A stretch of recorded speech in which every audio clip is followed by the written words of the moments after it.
Welcome to the Whispers of the Unknown, where dark secrets come to life. On November 12, 1970, a destructive storm known as the 1970 Bhola Cyclone tore over East Pakistan, now Bangladesh. With an estimated death toll of 300,000 to 500,000, it continues to be the most deadly tropical cyclone in history. The catastrophe had a significant effect on local residents, as well as international disaster management procedures. Here are 7 key points about this catastrophic event. Before continuing this video, please subscribe to our channel Whispers of the Unknown and hit the bell icon. Number 7. Date and location. On November 12, 1970, the Bhola Cyclone hit what is now Bangladesh, formerly East Pakistan.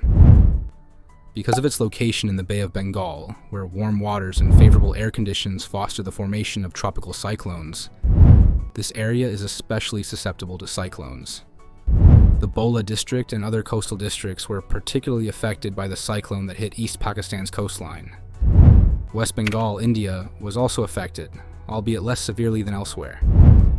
Because the cyclone occurred at a full moon and high tide, its effects were intensified by the height and destructive force of the storm surge.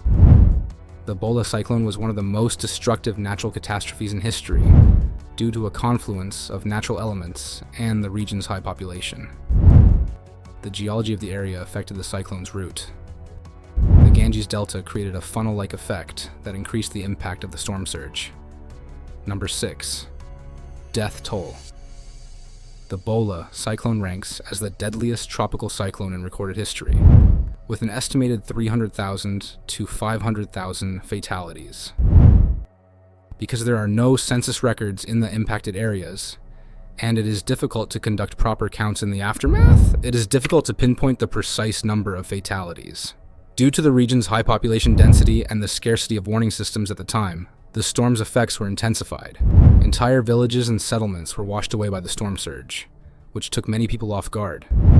The ensuing humanitarian catastrophe, which left survivors with acute shortages of food, water, and medical supplies, also had an impact on the death toll.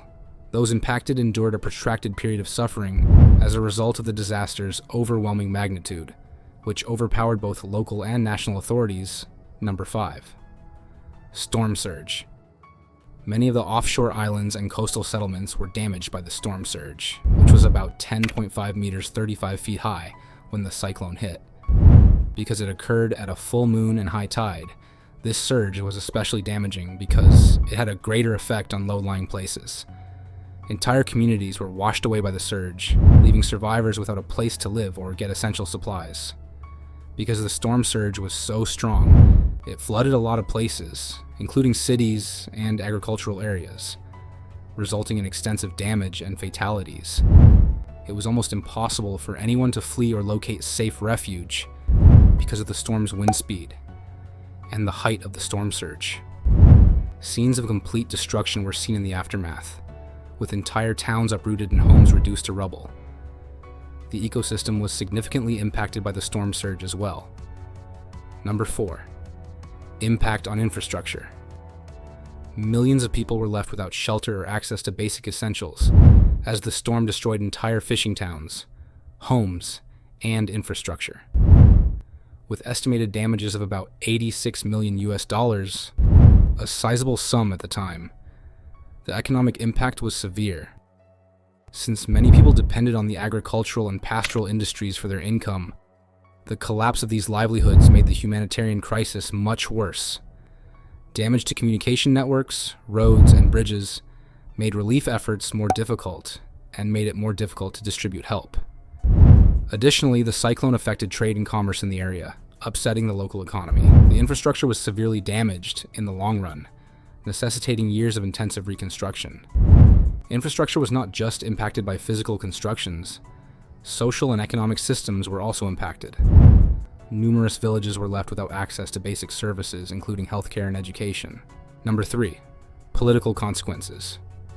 The catastrophe increased hostilities between East and West Pakistan, which fueled the Bangladesh Liberation War and ultimately led to Bangladesh's independence in December 1971. Many East Pakistanis were disillusioned by the West Pakistani government's inadequate response to the tragedy. The idea that the central government ignored the suffering of East Pakistanis and put West Pakistan's interests ahead of those of the Eastern Wing served to further feed this animosity. This dissatisfaction was used by the opposition Awami League, led by Sheikh Mujibur Rahman, which won a landslide victory in the elections that were held a month later.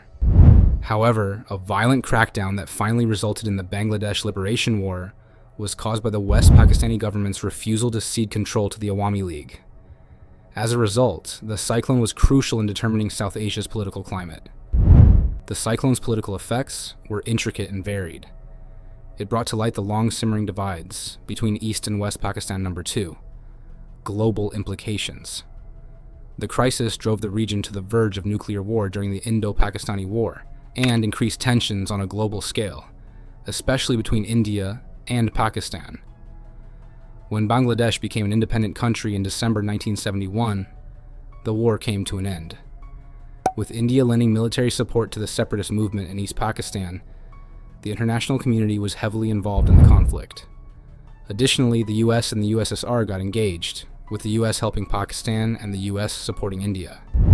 As both superpowers aimed to increase their spheres of influence, the crisis brought to light the Cold War dynamics at work in the area. The geopolitical balance of South Asia changed significantly with Bangladesh's eventual independence, as India became the region's dominating force. The cyclone had far-reaching effects on the entire world. It brought to light the intricacies of international relations in the context of the Cold War, when global forces frequently influenced regional wars. Number 1, long-term effects. Bangladesh's readiness and reaction to disasters underwent substantial adjustments as a result of the Bhola Cyclone. To lessen the effects of upcoming storms, the government set up a cyclone warning system.